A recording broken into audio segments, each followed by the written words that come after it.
नमस्कार बच्चों, आपका ईमानदार और डेडिकेटेड टीचर सचिन भाटिया। दिल से एसएचएम याद रखना, हमेशा तरक्की करोगे खूब। सचिन हमारा मास्टर एसएचएम। तो आज अपन जो लेके आए हैं गॉस थ्योरम पे जो इलेक्ट्रिक फ्लक्स के क्वेश्चन है वो लेके आए हैं। ठीक है, अपन को one by one Gauss theorem पे बेस्ड इलेक्ट्रिक फ्लक्स के क्वेश्चन करने हैं। ठीक है, फॉर्मूला देखो, पहला क्वेश्चन देखते हैं अपन। A plane surface in the shape of a square of side 1 centimetre. ठीक है, एक स्क्वायर है, उसकी साइड जो है अपन को दे रखी है बेटा 1 सेंटीमीटर। ठीक है, एक स्क्वायर है, इसकी साइड अपन को दे रखी है 1 सेंटीमीटर, राइट। और उसमें is placed in electric field normal to the surface. देखो, इलेक्ट्रिक फील्ड जो है वो कौन से एक्सिस के अलोंग दे रखा है बेटा, देखो ध्यान से। 100 आई कैप, आई कैप मतलब एक्स एक्सिस, एक्स एक्सिस के अलोंग अपन को इलेक्ट्रिक फील्ड दे रखा है।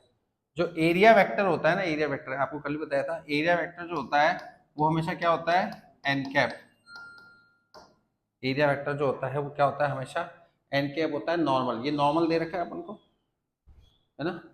एरिया दे रखा है, और एरिया दे रखा है अपन को, हाँ।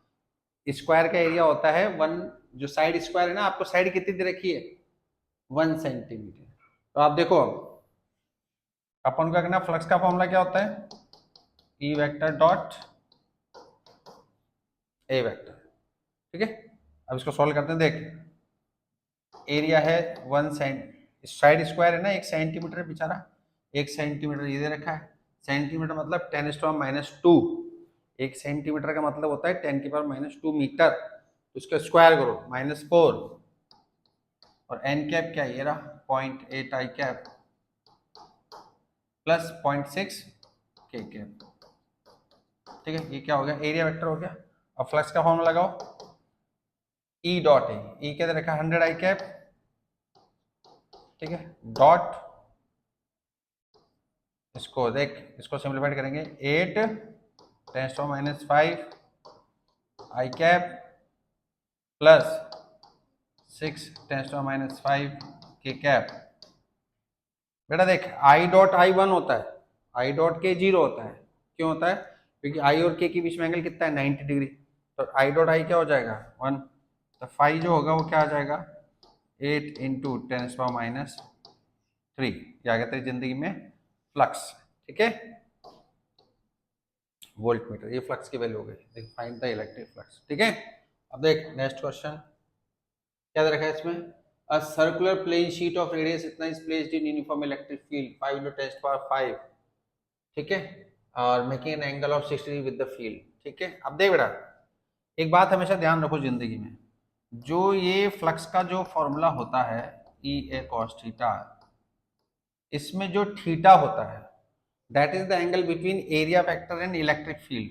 सुनना एक एक बात को ध्यान से, एरिया वेक्टर और इलेक्ट्रिक फील्ड का एंगल बनता है भाई साहब ये, और एरिया वेक्टर शीट के नॉर्मल होता है। लेकिन अब प्रॉब्लम क्या है, आपको इस क्वेश्चन में दे रखा है कि प्लेन, ये प्लेन है, प्लेन, ये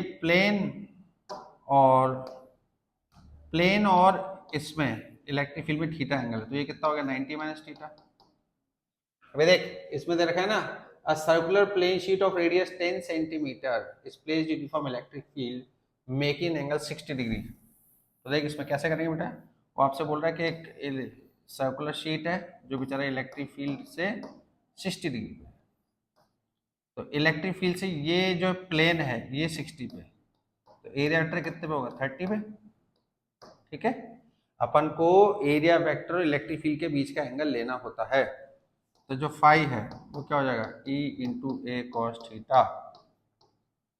E कितना है, E मतलब electric field, 5 × 10⁵ is the area. Area देखो, रेडियस दे रखी 10 सेंटीमीटर, जो ये देखो शेप क्या है सर्कुलर, सर्कल का एरिया क्या होता है पायर स्क्वायर, और जो रेडियस है सर्कल की कितनी है 10 सेंटीमीटर। सेंटीमीटर को मीटर में कन्वर्ट करेंगे, cos 30 डिग्री। cos 30 क्यों लिया मैंने बताओ, क्योंकि ये जो एंगल है ये प्लेन बना रहा है इलेक्ट्रिक फील्ड के साथ। ठीक है, अब इसको सॉल्व कर बेटा, cos 30, देखो पाई क्या जिंदगी में होता है 3.14, ये -1 का स्क्वायर -2 cos 30 √3/2। इस तरीके से अपन इसको सॉल्व करेंगे। सॉल्व तो आप कर लेना, छोटी मोटी कैलकुलेशन है, ठीक है। इसका मेथड होगा सॉल्व करने का, ठीक है बेटा। अब देख इसके बाद a cylinder is placed uniform electric field with इसके। अच्छा, ये जो क्वेश्चन आप देख रहे हो ना, ये क्वेश्चन क्या है, पहले जेई में है फिर नीट में है, ठीक है। मतलब ऐसे क्वेश्चन डायरेक्ट वाले होते हैं, बहुत इजी होते हैं। उसमें देख क्या बोल रखा है, ये एक सिलेंडर है, सुनना आराम से, ये एक सिलेंडर है, ठीक है। इस सिलेंडर की जो एक्सिस है ये, तो उसने बोला है कि a cylinder is placed in uniform electric field. वो कह रहा है सिलेंडर इस तरीके से रखा कि इसकी एक्सिस यूनिफॉर्म इलेक्ट्रिक फील्ड के अलोंग हो, मतलब इसका जो एक्सिस है वो कहाँ है, इलेक्ट्रिक फील्ड के अलोंग। अब देख इसका जो एरिया वेक्टर है बेचारे का, इसका जो एरिया वेक्टर है वो इधर होगा, है ना। एरिया वेक्टर हमेशा क्या होता है जिंदगी में, बाहर की तरफ नॉर्मल और इसका एरिया वेक्टर इधर होगा, इसका इलेक्ट्रिक फील्ड किधर होगा, इधर। तो इलेक्ट्रिक फील्ड तो एक्स एक्सिस के अलोंग ही है। इसका एरिया वेक्टर किधर होगा, इधर है, और इलेक्ट्रिक फील्ड कहाँ, ये रहा। अब आप ये देखो, ये 90 है, ठीक है, ये 90 है, ये 0 डिग्री है, ये 180 डिग्री, राइट। तो ये 1, ये 2, ये 3, 3 हो गए। तीनों को ऐड करेंगे, देखो 5 1 जो है बेचारा वो क्या होगा, E इंटू ए। 5 2 जो है वो क्या होगा, 0, क्यों, क्योंकि थीटा 90 है ना, cos 90 0 होता है जिंदगी में भाई। 5 3 जो क्या होगा, cos 180 -1। अब आप इन तीनों को ऐड कर दीजिए, 5 1 प्लस 5 2 प्लस 5 3, तो ई ए माइनस ई ए 0, तो 5 कितना आ जाएगा, 0। नेट इलेक्ट्रिक फ्लक्स क्या आ जाएगा आपके पास, 0। ये काफी फेमस क्वेश्चन है, ठीक है। अब देख बेटा next question, calculate the number of line of force originating from a charge. देखो जो इलेक्ट्रिक फ्लक्स है उसी को ही electric number of electric field line बोलते हैं, ठीक है। इलेक्ट्रिक फ्लक्स को ही number of electric field line बोलते हैं। तो आपको इसने क्या दे रखा है, जो फाई है वो क्यू बाय एप्सिलॉन नॉट है। तो ये जो फाई है ना, ये ही number of electric field line, हमेशा ध्यान रखना। ये जो फाई है यही number of electric field line. Q आपको कितना दे रखा है बेटा, 1 कूलम, तो 1 बाय एप्सिलॉन नॉट, ठीक है। अब इस 1 बाय एप्सिलॉन नॉट को सॉल्व, या तो आपकी इच्छा हो सॉल्व करो ना, मान आप यहाँ पे भी छोड़ सकते हैं, कोई दिक्कत नहीं है, लेकिन एप्सिलॉन नॉट की वैल्यू बोर्ड में ना फर्स्ट पेज पे दी होती है, आप उसको वैल्यू डाल के सॉल्व कर सकते हैं दिमाग लगा, ठीक है। और थोड़ा सा और कॉमन सेंस भी लगाएं। तो भाई साहब 4 पाई का अगर मैं ऊपर नीचे मल्टीप्लाई करूँ, ध्यान से देखना, थोड़ा सा कॉमन सेंस लगा के 4 पाई का ऊपर नीचे मल्टीप्लाई कर लूंगा अगर, तो देख क्या दिखाई देगा मुझे, 4 pi into 1/4 pi epsilon not. 1/4 pi epsilon not क्या होता है, 9 इंटू 10⁻⁹, 9 इंटू 10⁻⁹। इसको भी अपन सॉल्व कर सकते हैं अगर सॉल्व करने के लिए बोले तो, ठीक है। नेक्स्ट क्वेश्चन देखो, वो कह रहा है पॉजिटिव चार्ज इतना is placed at the centre of a hollow sphere of radius इतना, कैलकुलेट द फ्लक्स डेंसिटी। देखो ये जो फ्लक्स डेंसिटी, इसका मतलब क्या है, सुनना आराम से। फ्लक्स डेंसिटी का मतलब होता है electric flux per unit area, ये होता है फ्लक्स डेंसिटी का मतलब पाई अपॉन ए, ठीक है। फ्लक्स डेंसिटी का मतलब होता है बेटा फ्लक्स पर यूनिट एरिया, इसको ई भी बोलते हैं, ठीक है। अब फ्लक्स, अब देख यानी कि कैसे की बात कर रहा है, इलेक्ट्रिक फील्ड की। आपको चार्ज दे फ्लक्स को, इस पूरी टर्म को बोलते हैं फ्लक्स डेंसिटी। फ्लक्स डेंसिटी इस पूरी फ्लक्स को बोलते हैं, ठीक है। इलेक्ट्रिक फील्ड क्या बेचारा, स्फीयर का k क्यू आर स्क्वायर, है ना। सरफेस के लिए आपको क्या दे रखा है, चार्ज दे रखा है, k की वैल्यू क्या होती है 9 × 10⁻⁹, q आपको कितना दे रखा है 17.7 माइक्रो, और r मतलब रेडियस 0.5 मीटर का होल स्क्वायर, ठीक है। फ्लक्स डेंसिटी का मतलब इलेक्ट्रिक फील्ड है, इस बात को अच्छे से कान खोल के सुन लेना भाइयों, ठीक है। नेक्स्ट क्वेश्चन देखो, calculate the electric flux through the each. ये बड़ा टोटके वाला क्वेश्चन है। देखो क्या होता है, कुछ कुछ जिंदगी में ऐसे चीजें होती हैं जो छोड़ती हैं साथ भाई। ये देख क्यूब है, सुनना आराम से, तसल्ली से सुनना मेरी बात को। ये क्यूब है, क्यूब, देख ये क्यूब है, ठीक है। इसमें है ना क्या करना आप लोगों को, बिल्कुल ध्यान सुन लेना भाई, ठीक है। और कितने साल में येलो ले लेता, देख जैसे ये क्यू चार्ज लिया, जिस कमरे में तुम बैठे हो, मान लो तुम हो सेंटर पे इस बेचारे चार्ज की जगह, ठीक है, समझे क्या? जैसे धूप बत्ती होती है ना, धूप बत्ती अगरबत्ती, उसका धुआं पूरे देश से निकल रहा है, मतलब जहां लगाओगे वहीं से धुआं धुआं धुआं धुआं निकलने लग जाएगा। मान ले तूने यहाँ धूप बत्ती लगाई, तो इसका धुआं यहाँ से यहाँ से यहाँ से यहाँ से पूरे क्यूब से निकलेगा ना भाई, ठीक है। तो इस धूप बत्ती के धुएं को मान लो इलेक्ट्रिक फील्ड लाइन, राइट, इस धूप बत्ती के धुएं को मान लो इलेक्ट्रिक फील्ड लाइन। तो अब तुमसे बोला जा रहा है कि भैया ये धुआं कितनी दीवारों से निकल रहा है? उसने कहा भैया 6 दीवारों से निकल रहा है। 6 दीवार समझे क्या होता है? 6 फेस। एक क्यूब के कितने फेस होते हैं राजा बेटा? 6 फेस होते हैं, ठीक है। तो अब देख, जिंदगी में 6 फेस, बेचारा जो गॉस थ्योरम जानते हो क्या, जो कह के बेचारे ऊपर चले गए इन चीजों को। अबे गॉस थ्योरम जो होती है मेरे भाई, 5 Q by epsilon not, Q is the charge enclosed, इस गॉसियन सरफेस के अंदर कितना चार्ज है। उसने कहा इस गॉसियन सरफेस के अंदर क्यू चार्ज है, ठीक है। किस अगर कोई चार्ज किसी क्यूब के सेंटर पे है, अगर कोई चार्ज किसी क्यूब के सेंटर पे है, तो पूरे क्यूब से, पूरा क्यूब जो गॉसियन सरफेस है उससे निकलने वाला फ्लक्स जो है बेचारा कितना होगा? क्यू बाय एप्सिलॉन नॉट, ठीक है। उस क्यूब में कितनी फेस है, कितनी दीवारें हैं? 6 दीवारें हैं।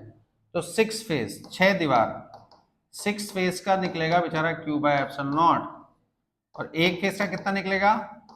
Q by 6 epsilon naught. एक दीवार का, 6 दीवार का निकलेगा क्यू बाय एप्सिलॉन नॉट, तो एक दीवार का कितना निकलेगा? क्यू बाय 6 एप्सिलॉन नॉट, ठीक है। अब एक, तुम जिस कमरे में बैठे हो उस कमरे में देखो कौन, छत पे ऊपर नीचे दाएं बाएं देखो कितने कोने हैं? बोले भाई साहब 8 कोने। तो ये जो क्यू चार्ज है, ये जो आपने धूप बत्ती लगाई है, ये धूप बत्ती का धुआं पूरे कमरे सब तरफ से निकल रहा है ना, तो 8 कोनों से निकलने वाला फ्लक्स, 8 कॉर्नर्स, 8 कोने से निकलने वाला फ्लक्स है क्यू बाय 8। 8 कोने से निकलने वाला क्यू बाय 8, तो एक कोने से कितना निकलेगा? कितना निकलेगा? क्यू बाय 8 कोने बराबर क्यू बाय एप्सिलॉन नॉट, 8 कोना बराबर क्यू बाय एप्सिलॉन नॉट, तो एक कोना बराबर क्यू बाय 8 एप्सिलॉन नॉट हो गया। ये कब हो गया? ये तब हो गया जब चार्ज सेंटर पे है। जब चार्ज सेंटर पे थे एक कोने से कितना निकला? Q by 8 epsilon naught. लेकिन यदि ये चार्ज यहां आ जाए, यहां यहां यहां यहां यहां एक कोने में आ जाए, एक कोने में चार्ज यहां रख दिया जाए, तो कितने कोने हैं बेटा? 8 कोने हैं। 8 कोनों में कितनी दीवारें हैं? 3 दीवारें हैं। सुनना मेरी बात, ये 8 कोने हैं, एक कोने का हम निकाल चुके हैं क्यू बाय 8, लेकिन कितनी दीवारें हैं? 3 दीवारें हैं। तो एक दीवार का और निकाल लीजिए प्लीज, तो ये आ जाएगा जिंदगी में क्यू बाय 24। तो ये छोटी छोटी बातें हैं, दोबारा एक कंक्लूड कर लेते हैं। अगर चार्ज सेंटर पे है तो पूरे क्यूब से निकलने वाला है क्यू बाय एप्सिलॉन नॉट, ठीक है। अरे मैं तो कह रहा हूँ चार्ज को चार्ज मानो ही मत, इस चार्ज को धूप बत्ती मानो, है ना, सीधी सीधी बात है। धूप बत्ती लाई, पूरे साफ पूरे रूम में से धुआं धुआं धुआं हो गया, तो समझेगी बात को तभी दिमाग में घुसती है फटाफट से। तो 6 फेस, 6 फेस, क्यूब में कितनी फेस? जिस कमरे में तुम बैठे हो, है ना, कमरे में बैठना, ध्यान रखना, छत पे मत बैठना, जिस कमरे में तुम बैठे हो उस कमरे में कितनी दीवारें हैं, इंक्लूडिंग फर्श एंड छत? तो तुम देखना 6, आगे पीछे ऊपर नीचे दाएं बाएं, ठीक है। 6 फेस से निकलना plus Q by epsilon naught, एक फेस का क्यू बाय 6 एप्सिलॉन नॉट। अब आपसे कहा कि अगर चार्ज सेंटर पे है तो हर कोने से निकलने वाला बताइए भाई साहब। 8 कोने हैं, क्यू बाय एप्सिलॉन नॉट, एक कोना हो गया क्यू बाय 8 एप्सिलॉन, ठीक है।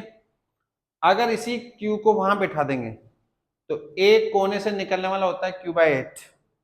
अब किसी भी कोने को देखो, उसमें 3 दीवारें हैं, किसी भी कोने को पकड़ लो आप, 3 दीवारों से निकलने वाला बेटा क्यू बाय 8 है, तो एक से कितना होगा? क्यू बाय 24 हो जाएगा, ठीक है। अब देखो, ये तो वर्ल्ड फेमस क्वेश्चन है, हाँ ठीक है। ये क्वेश्चन अपन कल करेंगे, थोड़ा बड़ा क्वेश्चन है, तसल्ली से देखेंगे। आज के लिए इतना काफी, धन्यवाद, thank you so much. Instagram पे हम लोगों को इतना प्यार देने के लिए लाइक करें, सब्सक्राइब करें, और डिस्क्रिप्शन में जाके उसको जो है देखें, लिंक दिया हुआ है। Thank you so much.